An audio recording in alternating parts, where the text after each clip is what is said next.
Hello student, welcome to my channel all the best education.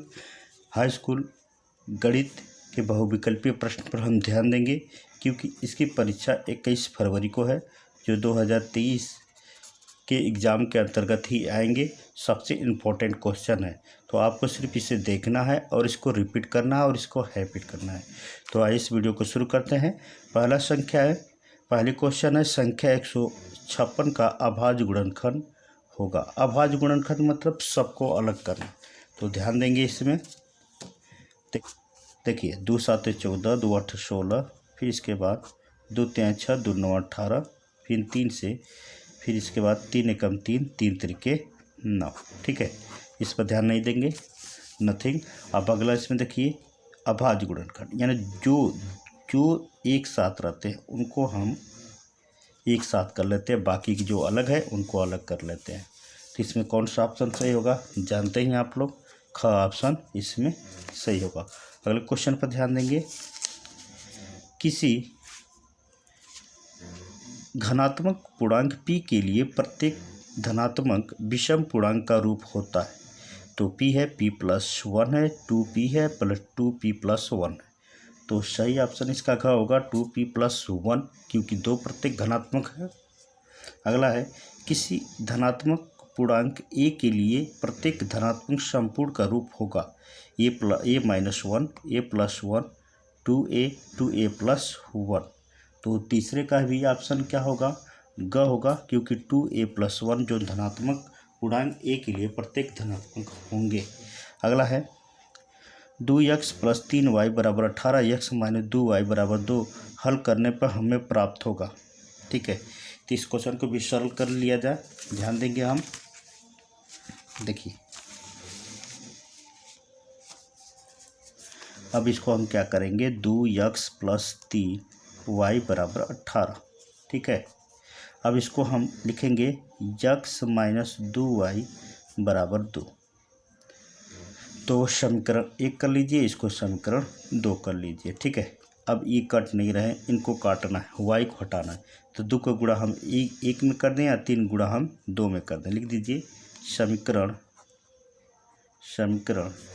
1 में 2 से गुणा करने पर और समीकरण 2 में 3 से गुणा करने पर। ये बात क्लियर करिएगा।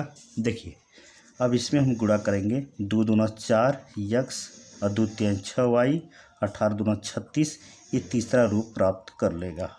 ठीक है, अब इसके बाद इसमें 3 गुणा करना है, 3x और -3 दूना 6y = 3 दूना 6, समीकरण चौथा रूप प्राप्त कर लेगा। ये अपने कट जा रहा है, लिखेंगे घटाने पर, ये खत्म हो गया, 4 3 7x हो गया। अब ये हो गया 42, तो 7 छक 42, 6 आ गया। ठीक है, तो x का मान समीकरण 1 में रखने पर, x का मान समीकरण 1 में रखने पर अब इसको रख देंगे। ये कौन सा समीकरण है, 2x + 3y = 18। ठीक है, इसमें हम x जगह पर 6 रखेंगे, 2 × 6 + 3y = 18। तो 6 दूना 12, 3y = 18 - 12, ये 12 इधर आके घट जाएगा, ये बचेगा 6। तो 3 दूना 6, y = 2, x = 1। तो सही ऑप्शन इसमें कौन होगा, ख ऑप्शन इसका सही होगा। ठीक है, तो ख ऑप्शन पर हम सही का टिक लगा ले रहे हैं। ठीक है, अगले क्वेश्चन चलते हैं। समीकरण 5x² - 3x + 2 0 का मूल्य का योगफल कितना होगा। तो पहली वीडियो में बताए थे कि इसका फार्मूला क्या होता है, c/a। तो c/a में इसका ऑप्शन सही होगा क। ठीक है, इसको आप घर पर लगा दीजिएगा। ठीक है, कॉपी पे एक बार रफ कर लीजिए इसको भी। अब देखिए यदि द्विघात समीकरण 3x² - 6x + k 0 का मूल्य के समान होंगे। ठीक है ना, तो आप जानते हैं इसका कितना होगा, इसका निकालेंगे 3x² - 6x + k। ठीक है, तो ax² plus bx minus c, इस तरह करके आप लगा लेंगे। कन्फर्म आप ग, अगर नहीं लगा पा रहे हैं तो ज़रूर हमें कमेंट करिएगा। अब ध्यान दीजिए, x² बटा में 4 बराबर 9 का हल होगा, तो 9 चौके 36, इस तरह कर लेंगे। x² बटा में 4 बराबर 9, तो x² बराबर इसमें इसका गुणा हो जाएगा 9 चौके 36, तो 36 का स्क्वायर हो जाएगा प्लस माइनस 6। तो सही ऑप्शन क्या है? Plus minus 6। अगले क्वेश्चन ध्यान देंगे हम। ध्यान दें, दो आकृतियाँ जिनके आकार समान हो परंतु आवश्यक रूप को आभामाप आधार समान न हो कहलाती हैं स्वर्गांशम आकृतियाँ, समान आकृतियाँ, समरूप आकृतियाँ या समीप आकृतियाँ। तो सही ऑप्शन इसका है, ध्यान दीजिएगा, ग है, जो समरूप आकृतियाँ से संबंधित है। अगले क्वेश्चन ध्यान देंगे हम। चित्र में त्रिभुज ABC और त्रिभुज AEF समरूप त्रिभुज हैं, तो किसके हैं? तो इसमें है आपका ऑप्शन ख, जो है ABCD के समरूप है, क्योंकि ABC जो है उसी के समरूप ये भी होंगे। अगले क्वेश्चन ध्यान देंगे हम। ध्यान दें स्टूडेंट्स, यदि दो समरूप त्रिभुज के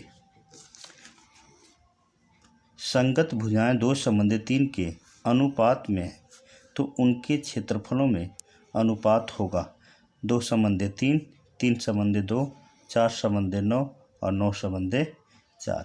समरूप हो, संगत हो, ऐसी कोण है तो उसको वर्ग कर देते हैं, वर्ग करके हम लिख लेते हैं। तो कितना हो जाएगा? 2 दूना 4 और 3 त्रिके 9। सबसे सटीक मेथड है, जिसको समरूप भुजा हो तो 2 दूना 4 और 3 त्रिके 9 पर हम कर सकते हैं समानुपात में। बिंदु 5, 0 और -12, 0 के बीच की दूरियां निकालेंगे, क्योंकि इसका फार्मूला अगले वीडियो में बता चुके हैं। तो क ऑप्शन 5 है, ख ऑप्शन 7 है, ग ऑप्शन 13 है और घ ऑप्शन 70 है। तो इसमें से कौन सा ऑप्शन आपका सही होगा? घ सही होगा। एक बार लगाकर जरूर हमें कमेंट करें, ठीक है। अगर नहीं आ रहा है तो हमें ये भी कमेंट करें सर नहीं आ रहा है। बिंदु -3, 4 की यक्ष अक्ष से दूरियां हैं 3, -3, 4 और 5। तो इसमें सही ऑप्शन आपका ग होगा, क्योंकि 4 दूरियां होंगी जो प्लस में रहती हैं। के का मान, अगला है के का मान निम्नलिखित में से यदि बिंदु A 2, 3 और B 4 के और C 6, -3 सरेखी है, तो इसका ऑप्शन है 1, 2, 0 और 1। तो सही इसका ऑप्शन हो जाएगा ग, क्योंकि 0 के समरूप के बराबर होते हैं सरेखीय बिंदु।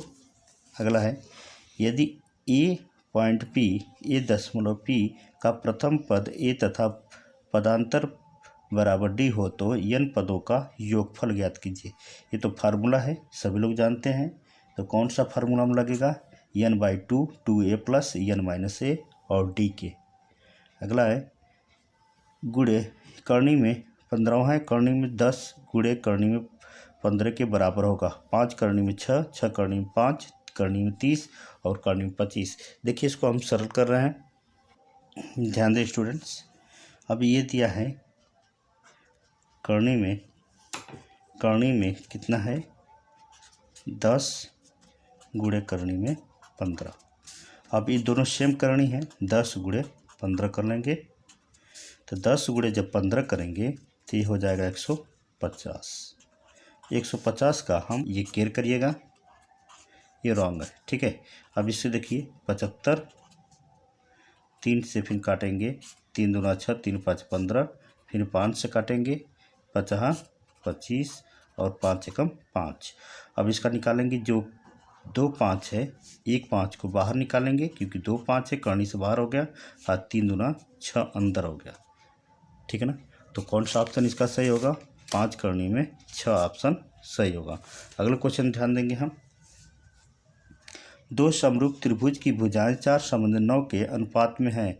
इन त्रिभुजों के क्षेत्रफल का अनुपात ज्ञात कीजिए। सिंपल सा है, समरूप के अगर क्षेत्रफल से पूछे, त्रिभुज की भुजाएं पूछें तो उसी का वर्ग कर देते हैं। 4 चौके 16, 9 9 81, यानी ऑप्शन ग जो सही है। अगले क्वेश्चन ध्यान देंगे हम। समद्विबाहु त्रिभुज की तीनों भुजाओं के मध्य बिंदुओं को मिलाने से बने त्रिभुज होता है समबाहु त्रिभुज, समद्विबाहु त्रिभुज और समकोण त्रिभुज, विषमबाहु त्रिभुज। तो इसमें से ऑप्शन आपका सही होगा ख जो होगा समद्विबाहु त्रिभुज।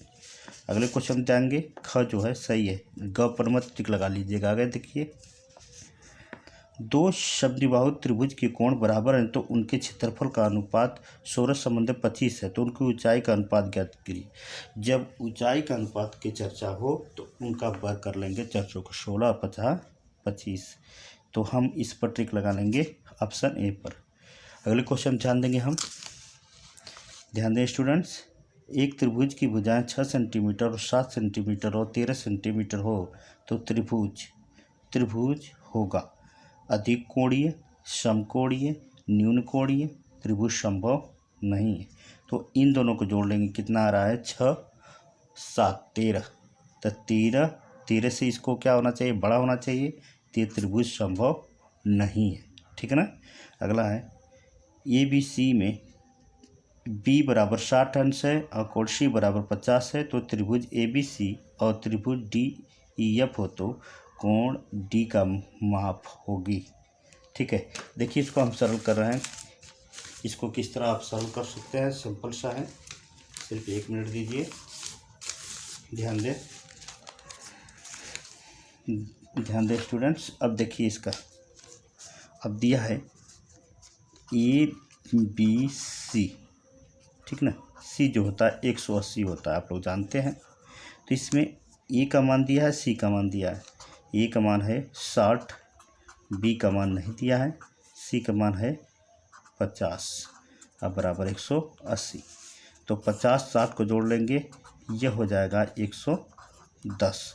110 को हम घटा देंगे, B का मान हो जाएगा 70 अंश। तो 70 अंश पर हम टिक लगा लेंगे। ठीक है, इस तरह करके आप हाइब्रिड करिए घर पर। उसको सबसे अधिक आप बहुविकल्पीय प्रश्न पर ध्यान दीजिए, बड़े क्वेश्चन पर नथिंग के बराबर दीजिए, क्योंकि बड़े क्वेश्चन जो है आपका टाइम अधिक लेगा। उस पर भी ध्यान दीजिएगा। जब ये बहुविकल्पीय हो जाएंगे तो उस पर आराम से ध्यान लगाकर उसको भी बड़े क्वेश्चन भी सॉल्व कर सकते हैं। तो ये वीडियो कैसा लगा हमें ज़रूर कमेंट करें। अगले वीडियो मिलते हैं। नमस्कार।